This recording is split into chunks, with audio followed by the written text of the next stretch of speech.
Have you just got a new role, or have you been made a leader of a team? Or do you feel that you have leadership qualities but you don't know what it takes to be a good leader?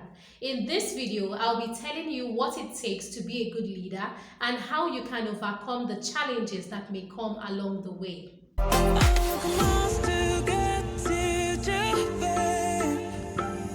Inspire Central. Inspire Central. Inspire Central. Inspire Central. Hello, fellow Inspirers. Welcome to Inspire Central. My name is Monica and I'm the Chief Inspirer herself. Thank you so much for joining me. It's good to have you here. Today I'll be talking about how to be a good leader. Everyone wants to be a leader, but nobody wants to take responsibility or accountability. You find certain people making insinuations by the side and wanting to chip in. But when you say, point out the leader, nobody wants to stand out from the crowd. They all want to blend in. But a leader must stand out. A leader must be obvious. A leader must stand out from the crowd if he or she is going to accomplish anything. So leadership is not the easiest thing. It's not the easiest thing because everybody will be looking at you and you're going to be like in the eye of the storm. You will be in the limelight, you will have the spotlight on you, and all your flaws are going to be more glaring, they are going to be obvious, and everybody is going to be criticizing you. Leadership can be tough, and that is why I have to first prepare your mind. Before I give you the tips, I want you to realize that leadership is tough. It's not a walk in the park. If not, everyone would have been doing it. If not, everyone would take the responsibility and put on that role and become a leader. But being a leader is not the easiest thing to do.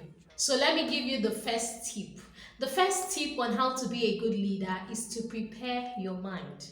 Just like I've done, prepare your mind. Admit to yourself that leadership is difficult. If you're going to lead people, if you're going to tell people go in this direction and not in the other direction, or listen to what I say, or okay, I've taken our suggestions, let's see what we can make out of it, or you tell them keep moving on, we will not stop until we accomplish our goals. It is very difficult. Every leader must have a team. Whether it's a one-man team, a two-man team, there must be somebody to follow you. There must be some subordinates. There must be somebody working under you. Otherwise, you're just doing a solo thing. You're not a leader. So for you to be a leader, there have to be people following you. And for the simple fact that people are following you, it is difficult because you have to manage a lot of emotions. You will manage your emotions. You will manage the emotions of members of your team. You will manage the activities. You will see to it that you people stay on point every part of the way. You will see to it that you remain focused on your goals and what the team aims to achieve. Because over time, you may derail. People may forget why they started. But as the leader, it is your responsibility to remember why you and your team embarked on that thing to begin with. You must keep the goal in mind. You must remember and remind the team of what the goal is. You must never forget as a leader. You have to lead, first of all, with the vision. Not just with the goal, but the vision. What do you set out to accomplish? And then along the way, as you carry out the goal, as you implement, as you do the activities that will help you accomplish the vision, you have to keep your eyes on the prize. Keep your eyes on why you started. Sometimes challenges will come. It's normal for challenges to come. Accept it that challenges will come. When challenges come, you have to also be there to see to it that you don't become submerged under those challenges. Neither do you give up or forget why you started. So prepare your mind. Before you take up that job, prepare your mind. Before you start your first day on the job, prepare your mind that leadership is difficult. But be willing to accept the difficulties. That's what makes you a good leader. Be willing to accept the difficulties and not to run away from the difficulties. That's what every other person is doing. They want to make suggestions. They want to run away from the responsibilities. They don't want to take accountability and responsibility and be the face of the project. But that's what makes you different. You are the face of the project and you know that win or lose, You are the face of the project, and so you must see that project to the very end. You must see it to completion, and you must see it to perfection. So prepare your mind. Before you go in, before you get all excited, prepare your mind for the difficulties that will come.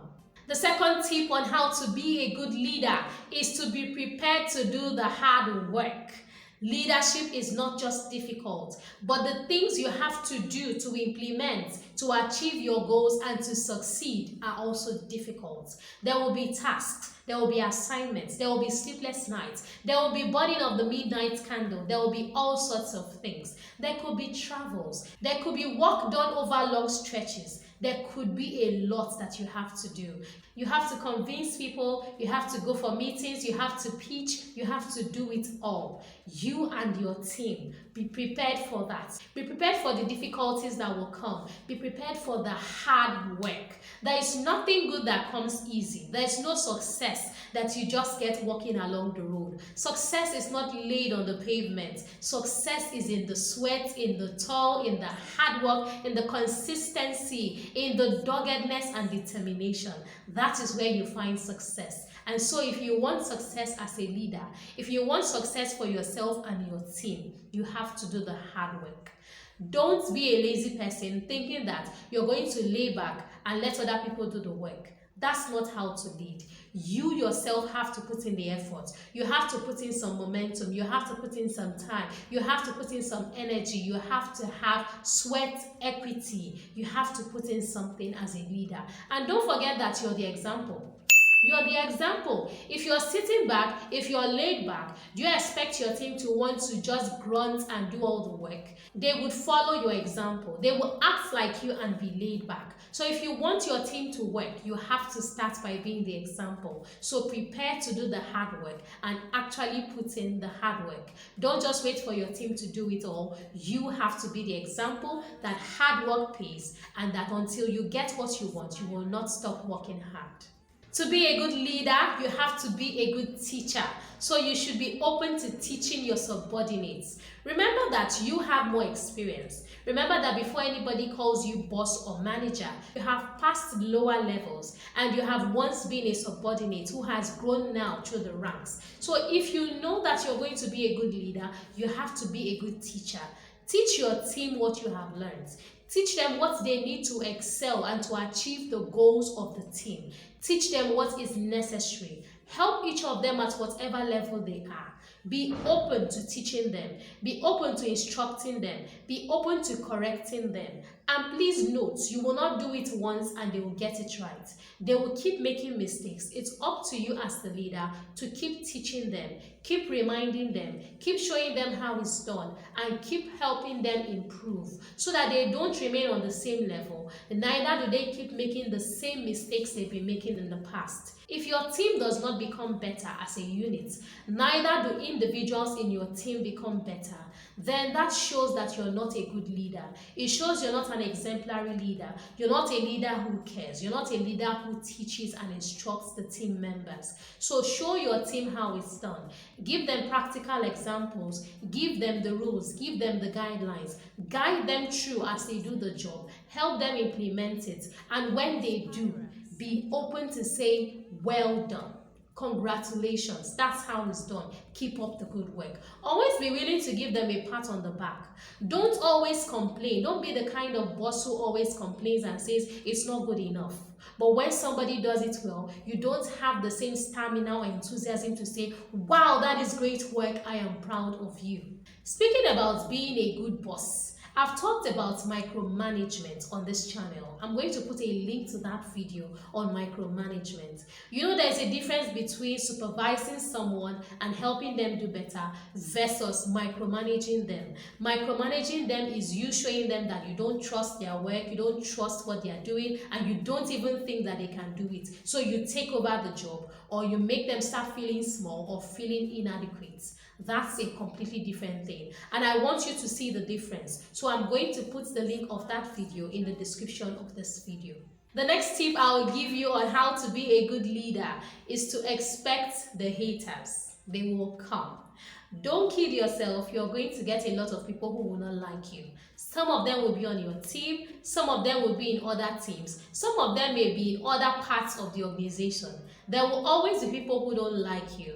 There will always be people who can't stand your guts. You will always have haters. It's a normal thing. Speaking of haters, I have a video here on how you can handle the haters. I'm going to put a link to that video in the description of this video so you get more details on how to handle your haters. Because as a leader, remember I said you're going to be in the spotlight. All eyes are going to be on you. The spotlight is going to shine brightly on you. And so you're going to get haters. That video will give you insight on how to handle your haters. So expect the haters to come. They are going to come. So that means that you have to develop a thick skin. You have to be mentally prepared. You have to believe in what you do. You have to be confident enough to separate the criticism from the actual job that you're doing. You should be able to decipher that this is just people not liking you. This is just people who cannot stand you, who cannot stand your guts. And that is different from the quality of work that you're doing. I've also talked about how to handle colleagues who don't like you. I will also put the link of that video in the description of this video so you can go and watch it. There are colleagues who can't stand you, but they know that you do excellent work. That video will tell you how to handle them. So expect the haters. They are going to come. If you're doing anything and you're doing it well, if you're standing out from the crowd, especially as a result of the excellent work that you do, expect the haters because they are going to come. In our world today, we have more mediocre people than we have excellent people. That video that I talked about will show you what to do when you're surrounded by mediocre colleagues who cannot stand your excellent work. Watch the video because you're going to need it if you're going to be a very good leader. Another tip on how to be a good leader is to have integrity and follow due process. Due process are the laid down rules for how to do certain things in an organization. If you're a leader, it means you must maintain the rules. You have to uphold the rules. You cannot be a rule breaker. Rule breakers cannot be leaders. Leaders cannot be rule breakers. The rules are there for a reason. Those rules are there to guide you, to ensure that there is excellent work done, to maintain the standard of the organization. If you're interested in watching that organization grow, if you want to add feathers to your cap, if you want to be a good leader, you have to maintain the standard, uphold it, and even improve on it. You have to have integrity. Don't be carried away by money. You see, money, it's very powerful. You could forget that your role is temporary. You could think that you're now in the lap of luxury. You're in the lap of wealth. You're the one who signs who gets what. You're the one who decides how much is spent. You're the one who decides the budget. And you're the boss. You're the top management. You're in charge. You could get carried away by all that. But you also need to know that people are still watching you. The haters are watching you. Other management staff are watching you. Your subordinates are watching you. And remember, you will always give accounts. No matter how high up there you are, you will give accounts at some point in time. Even if you're the CEO of a company, you will give accounts to the board members, or your business is going to go down. If you don't have board members and you give account to no one, your business is going to ask you for accountability when it starts to go down. The business will ask you why you have not reinvested after you made profits. In some way, shape, or form, you are going to give accountability to someone or to something. So start having that part of integrity. Start walking the path of integrity, believing that you have to account for something to someone or something at some point in time. Start it from the very beginning. Start walking in integrity. Always keep your records. Let your records be clean. Let your records be something that anybody can look at and say, this is good, this is clear, this is understandable, this is honest and transparent. Transparency must be key. Integrity must be key. Accountability is important. Have this in mind every second as you work, as you play, as you do whatever, team building or whatever it is you're doing. Have it in mind every moment of the day and keep being a person of integrity. No matter whether they are asking you to give accounts now or in the future, keep your records because you're going to need them. It's easy to forget things, but keeping records will help you remember what happened in the past. Speaking about keeping records, I've talked about journaling. Journaling is very important. It's not just about keeping records of figures, financial statements, and accounts. Sometimes it's about recording what went on today so that you don't forget it, especially if it's something that made impact on you or is something that is valuable or should be passed down, maybe to your successors in the future. Start keeping records today. Journaling will help you with that. I'll put a link to the video on journaling so you can go and watch it and learn the importance of journaling and why you should start journaling today. Even leaders need a support team, and your support team may not always be at work.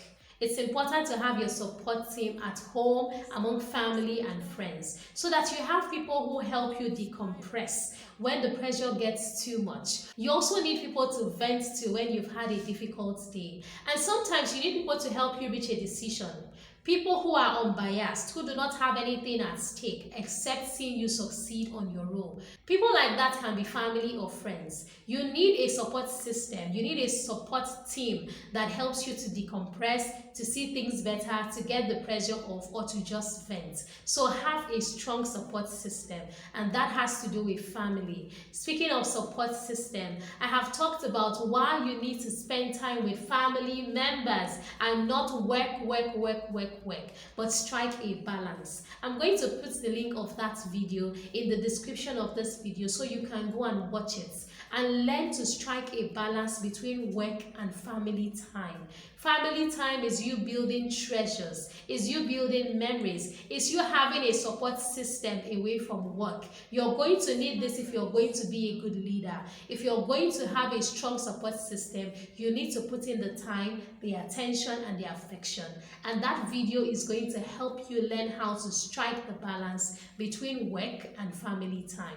Another tip for being a good leader is to stay humble but confident.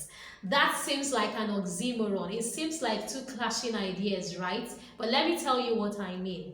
You can be confident in your abilities. You can carry yourself knowing that you have what it takes. But you also need to have an open mind that welcomes ideas, that welcomes new information, that lets other people express themselves without having to shout them down or think you know it all. You need to be open to others, letting them express themselves, letting them be themselves, letting them have an opinion for themselves, while trusting in your own abilities, in your own experiences, and knowing that you're the boss without feeling undermined when someone tells you something different from what you think. You should be open to divergent ideas. Be open to ideas that are different from yours. Be open to other people's opinions on a matter.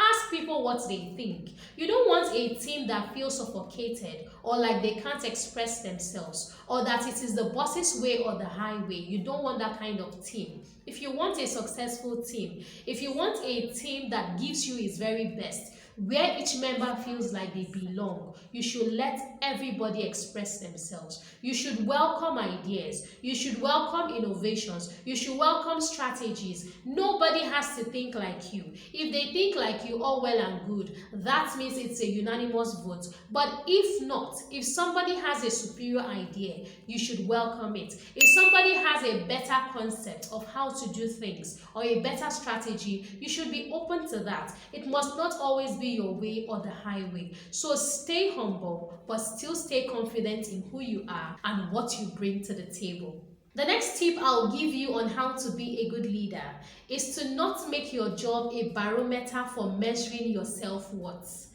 Some of us are so tied to our positions. We feel like we are better than people because we are the boss. Now, what happens when you lose the job? What happens when you retire? What happens when you're fired? Then you start to feel you are a nobody. You start to think that your self-worth is zero. Your self-confidence starts to dwindle and your self-esteem comes to nil.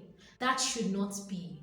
Don't ever tie your position to your self-worth. You are who you are. Your experiences are yours. The things you have learned are yours. Your resourcefulness is yours. You are who you are. You are deserving. You are worthy, with or without a position. A position is simply the icing on the cake. A position is simply a plus. It's not the equator. It's not what shows if you're deserving of respect, of love, of affection, or of anybody recognizing who you are. You are awesome in who you are. I've talked about self-confidence here.